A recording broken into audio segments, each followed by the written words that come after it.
Assalamualaikum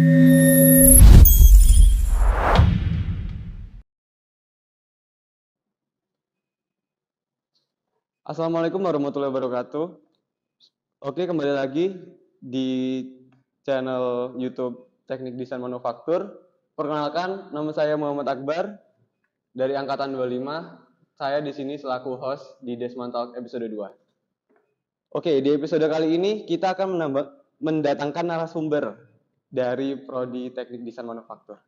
Silahkan Bapak Cesta Ahmad Muzaki, STRM. Terima kasih. Silakan duduk, Pak. Ya. Oke, baik Pak.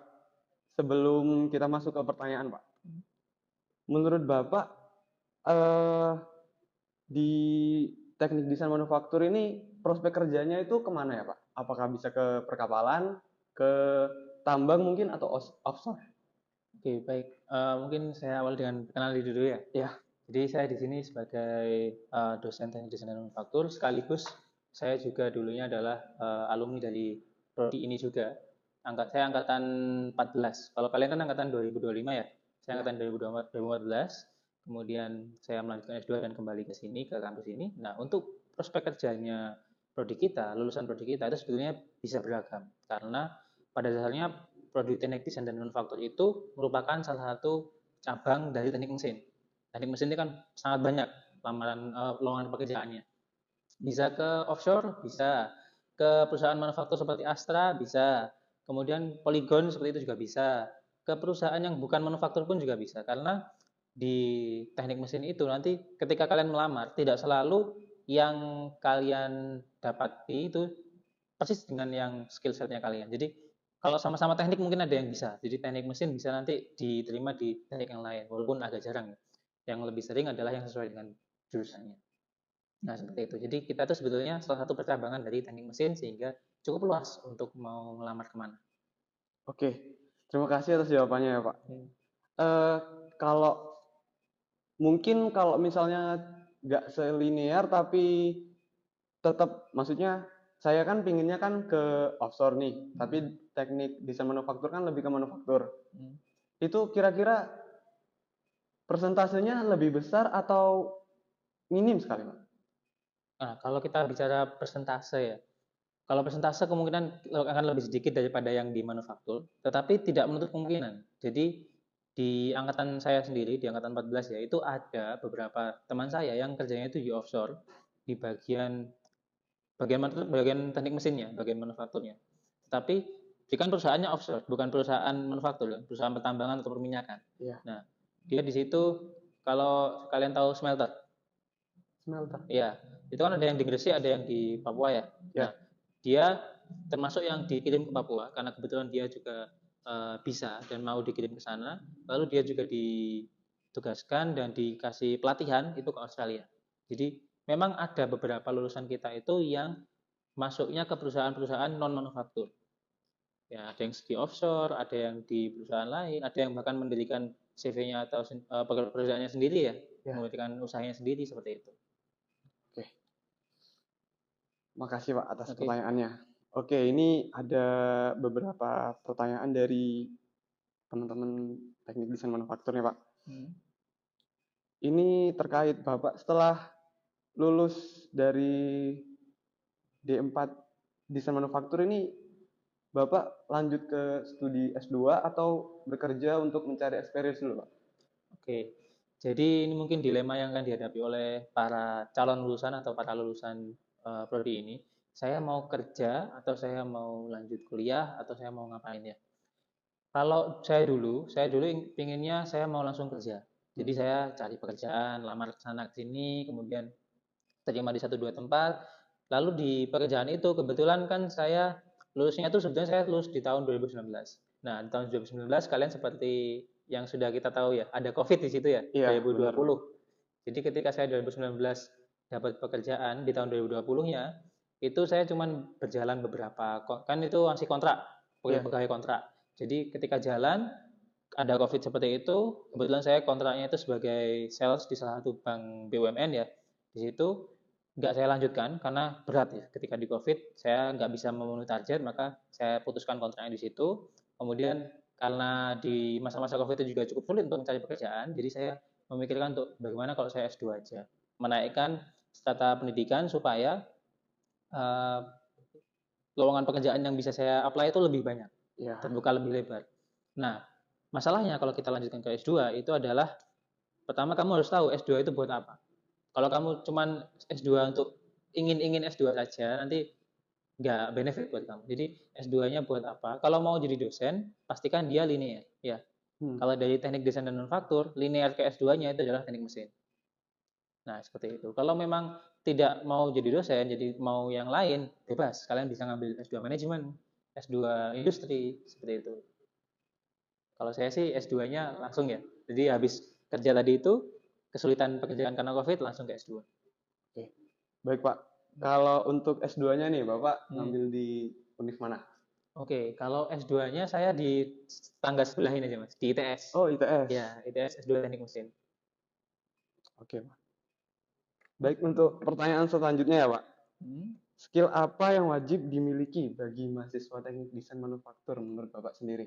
Oke, Skill pure. skill. Ini kita mencakup hard skill ya. Hard skill seperti yang kalian ketahui di transkrip nanti ya. Ada skill CNC yang jelas Ya. sebagai CNC programmer. Dan juga ada mold designer ya. Jadi di dalam desain dan manufaktur itu pastinya kalian ada sisi desain dan di sisi manufakturnya. Di sisi desain nanti kalian di semester 6 itu akan dapat tugas gambar perancangan produk. Jadi kalian menggambar atau membuat sebuah produk, merancang sebuah produk. Jadi seperti mesin pemotong kelapa, seperti itu. Nah, itu untuk sisi desain. Untuk sisi manufaktur, kalian jelas sudah harus bisa handle operasi CNC satu, kemudian CAD/CAM juga harus bisa ya. CAD/CAM itu bisa banyak softwarenya kan, ada Fusion, ada AutoCAD, ada MasterCam, dan sebagainya, ada SolidWorks. Jadi seperti itu. Karena nanti ketika kalian lulusnya itu sudah diasumsikan kalian punya skill itu, punya skill CAD, punya skill CAM, paham dengan manufaktur, paham dengan CNC, seperti itu. Oh iya, satu lagi, Apa, Pak? bahasa. Bahasa ini terdengar remeh sepertinya kan. Masa saya kan teknik, kenapa saya harus belajar bahasa? Bahasa Inggris terutama ya. Itu paling penting ketika kalian mau eksplor diri kalian ke depannya untuk kerjaan. Jadi baik untuk bekerja butuh bahasa Inggris maupun untuk lanjut kuliah S2 itu juga butuh bahasa Inggris. Jadi pastikan kalian lulus itu minimal kalau TOEFL 470 atau 500 lah ya. Sekitar segitu. Oke. Makasih atas jawabannya, Pak. Oke. Untuk pertanyaan selanjutnya nih, Pak. Kira-kira apa yang paling sulit di kalau di program sarjana itu S1 ya, Pak? Untuk teknik desain manufaktur, kendala yang paling sering dialami mahasiswa itu apa aja, Pak? Oh, oke. Maksudnya D4 ya? D4 teknik desain manufaktur. Ya, Oke. D4. Kendala mungkin dari awal dulu, dari semester awal, semester 1 atau mungkin kalian semester 2 ini, mungkin ada yang dari SMA, mungkin ada yang belum kenal dengan mesin-mesin, dengan istilah-istilah perbengkelan ya, perkakas, kemudian CNC dan sebagainya itu adalah salah satu kendalanya untuk awal. Kemudian kendala selanjutnya ketika memasuki semester 3, 4, 5, 6 itu adalah kalian mungkin terbagi fokusnya. Fokus kalian terbagi ke himpunan, bisa fokusnya terbagi ke kelas, ke urusan-urusan dengan teman-temannya ya, baik itu yang di dalam kampus maupun yang di luar kampus. Jadi itu ada masalah-masalahnya seperti itu. Dan yang kalau semester lanjut, di semester 7 dan 8 sudah pasti masalahnya adalah tugas akhir. Oke, baik, Pak. Ini ada pertanyaan nih, Pak, yang terkait Bapak menjadi seorang dosen kan, Pak? Apa yang pertama kali membuat Bapak tertarik menjadi seorang dosen? Apakah sejak awal Bapak bercita-cita di dunia akademik atau ada momen tertentu yang mengubah arah hidupnya, Bapak? Oke, jadi sebetulnya saya tidak ada gambaran sebelumnya ketika saya masuk ke D4 Teknik Desain Manufaktur ini saya mau jadi dosen, itu tidak ada gambaran seperti itu. Tapi ketika seiring berjalannya waktu, saya di DM dulu itu kan banyak dibantu oleh dosen-dosen saya sebelumnya yang beberapa masih ada dan beberapa ada yang sudah pensiun ya. Beliau cukup baik untuk membantu saya supaya bisa lulus dengan baik, supaya segera bisa melanjutkan ke cari kerjaan dan seperti itu ya. Jadi ketika saya lulus itu saya ada feeling ingin berikan feedback, berikan timbal balik lah yang baik kepada kampus. Tapi karena pada waktu itu fokusnya masih mencari kerjaan, jadi tidak kepikiran ke sana. Setelah saya S2, ketika saya mau memilih prodi S2 apa yang mau saya ambil, itu saya sudah ambil yang linear supaya nanti jika ada kesempatan untuk menjadi dosen dan kembali ke kampus ini, saya eligible, saya bisa. Nah, kebetulan ketika saya lulus dari S2, saya ambil CPNS ke sini ya, ternyata berhasil. Itu ada beberapa pilihannya, ada di Jakarta, di Bandung, di Semarang, di Surabaya, di sini ya.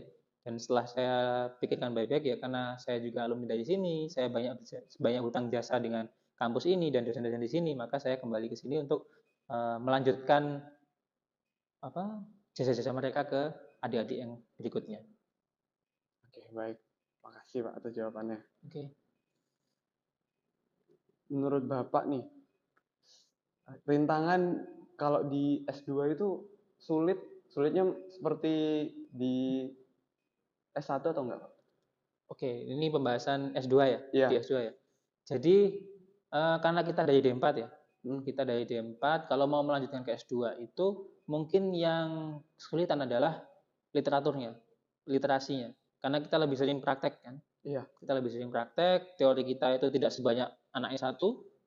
Jadi ketika masuk ke S2 itu kita dituntut untuk sering baca, berbanyak baca jurnal, baca buku, baca penelitian terdahulu ya seperti itu supaya kita nyambung nih nanti tesisnya di S2 itu mau bahas apa itu nyambung. Karena menurut saya tugas akhir atau skripsi jika dibandingkan dengan tesis itu bedanya hanya di detailnya. Kamu membahas tesis itu lebih detail dan lebih rinci daripada kamu membahas di skripsi atau tugas akhir. Sehingga kamu perlu banyak belajar lagi, baca-baca lagi. Tapi kalau skill, justru kalau di skill ini kita dari D4 sudah mumpuni lah. Kita punya kemampuan untuk mengoperasikan CNC, kita punya pemahaman tentang CAD dan CAM, maka ketika masuk ke S2 itu kita cuma nambah teorinya saja. Prakteknya kita sudah tahu, lapangannya kita sudah tahu, cuman kita tidak tahu teorinya aja. Oke. Oke, makasih Pak atas jawabannya. Hmm. Misal nih Pak, untuk pertanyaan ini Pak, misal Bapak ada pilihan untuk bekerja di sesuai yang keinginan Bapak nih, selain dosen, kira-kira Bapak ingin bekerja di mana? Oh, kalau bekerja ya, selain menjadi dosen, saya itu sebenarnya orang yang go with the flow aja. Jadi ikutin alirannya aja. Ketika lulus ya lulus, cari pekerjaan, dapatnya di mana, ambil mana yang terbaik. Kemudian kena COVID kemarin itu ya, jadi hanya putus kontrak, lalu S2, jadi go with the flow aja. Kalau pekerjaan idaman saya sebetulnya apa ya, nggak kepikiran sih sebelumnya ya.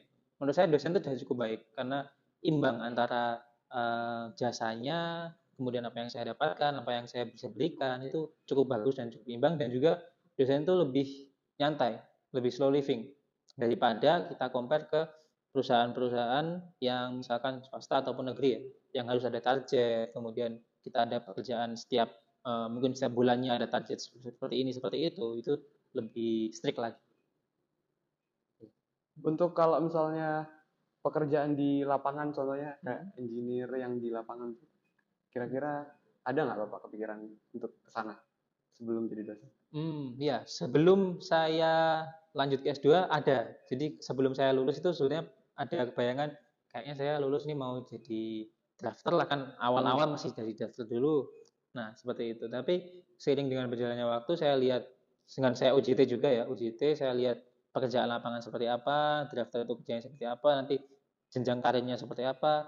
Kayaknya saya enggak srek dengan itu. Saya enggak pas dan saya enggak klop dengan itu sehingga akhirnya saya cari pekerjaan lain dan hingga akhirnya S2 dan berakhir di sini. Seperti itu. Oke, baik Pak.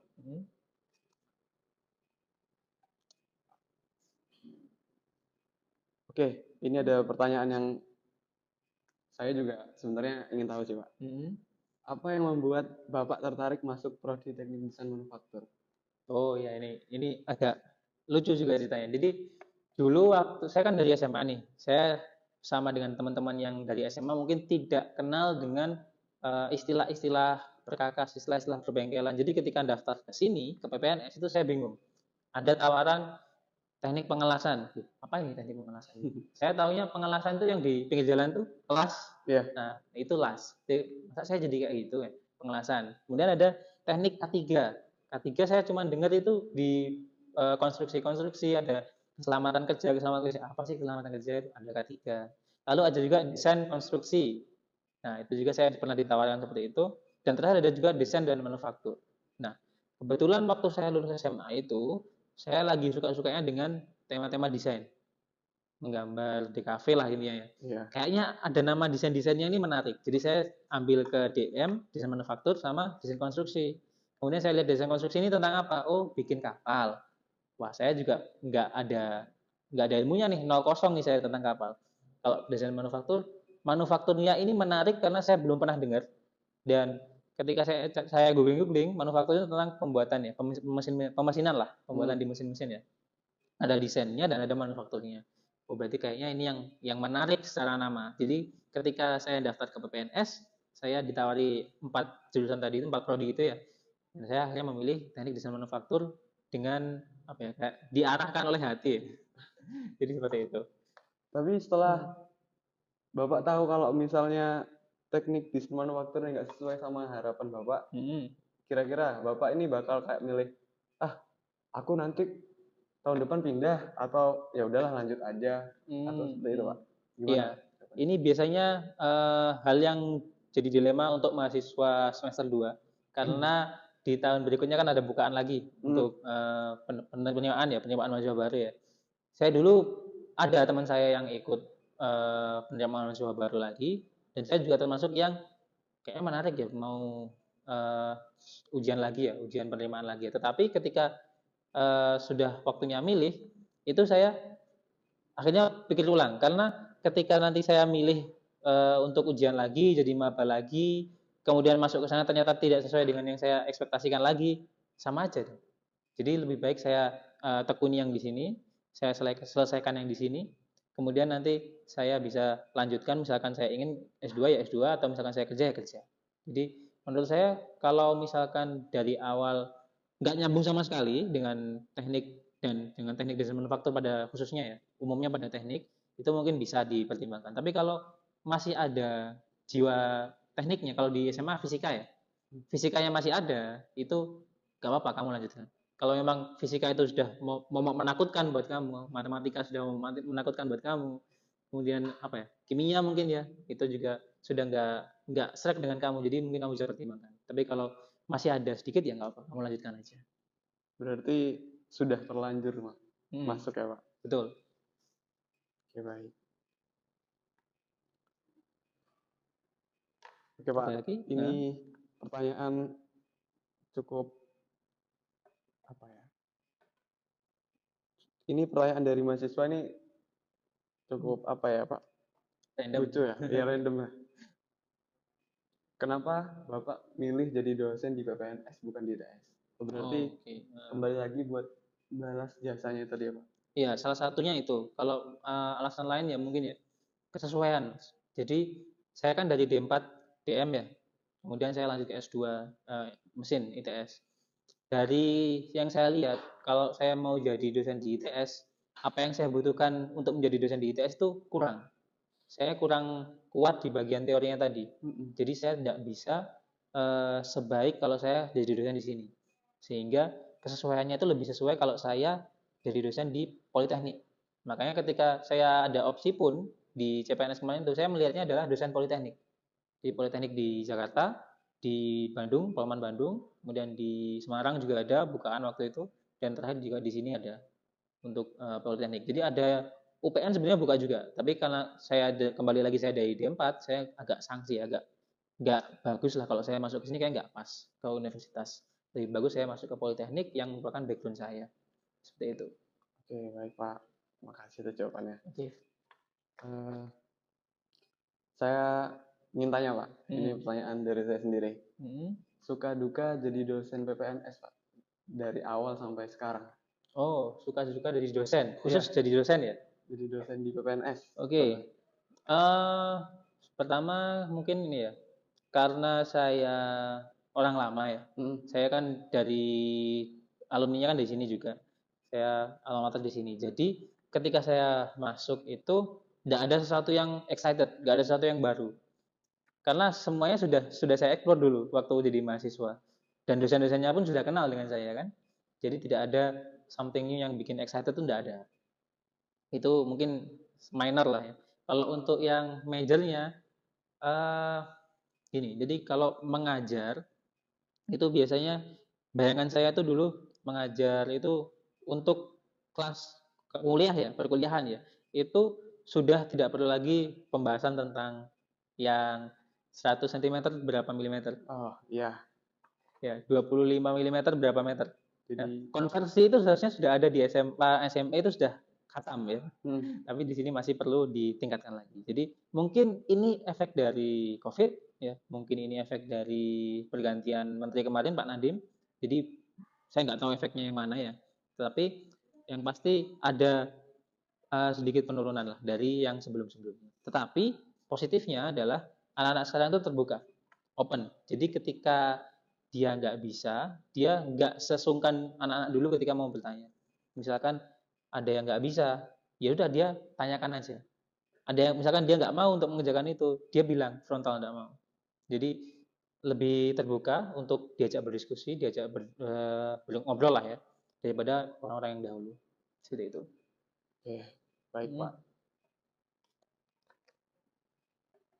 Mungkin dari pertanyaan-pertanyaan tadi itu sudah cukup lah untuk menjawab semua pertanyaan di kelas ini, Pak. Oke. Oke. Baik, teman-teman, semuanya, tidak terasa kita sudah di penghujung podcast hari ini.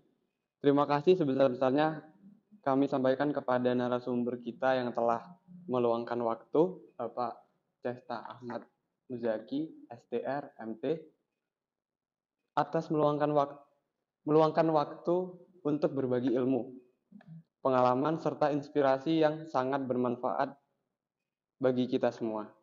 Semoga apa yang telah disampaikan dapat menambah dan memotivasi kita ke depannya sebagai mahasiswa. Baik, Pak. Terima kasih, Mas. Ya, Ya, kasih ya, Pak. ya sama-sama.